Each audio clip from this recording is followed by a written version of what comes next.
आज बहू लान दे सप्पा हिलोर के नहीं पका देना मुँह एक बार पे बेटी न होती फूफका आगे बहू हाओ और बड़ा बना के फूफका दड़की दड़की थोड़ी बना के आता बड़ी का बना के यहाँ फैरकार का वो माजी तू तो नहीं गिरा थल बैठे जानिया ककरो घर के बूता तू सुनी जानी है कतको झरमाना है ये लंबा बार जार से कॉम्प्लेन पी के फूफका है देखबे तार लाड़ ओ कतको झिमान हो ये तो ठुसकी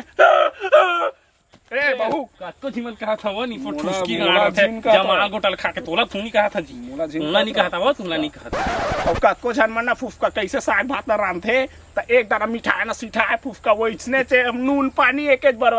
तब बोला तो कतको झिनी पर निसर मत रथी नहीं पर कसना नहीं पर रथे पसिया सही पी के मर जाते पट पट ले रेंगा ही नहीं कैसे तो वो बहुत है मोड़ा झील का तोला खा के हम आजी मत होना कती च नहीं मोड़ा झील का नहीं तो ना मत वो दोती गंगा राम के सास के बात करत रहे वो मोड़ा झील का नहीं तो ना तो डोकरी हो गए तेकार तो है आ जान दे पूरा सारा आ जान दे आज तो लिगरी नहीं लिखे ना तो महू आज ना पूरा आज कलंग मत हाँ देखबे तो पूरा बैठा के सप्पा बता तो जब तक कर तू तब का देखबे तो बता दरा जत्ता बताना तत्ता बता दरा समझ में तुमला लेकिन एक रात में मैं ओका संग सूत के सब समझा एक गाँव गेम खत्म जावन कत का समझैया तत्कर जावा इस गोट के तुरंत फायदा उठाता हो फूफका बाबू पूरा मोड़ हो गया को नहीं पाए कर फूफका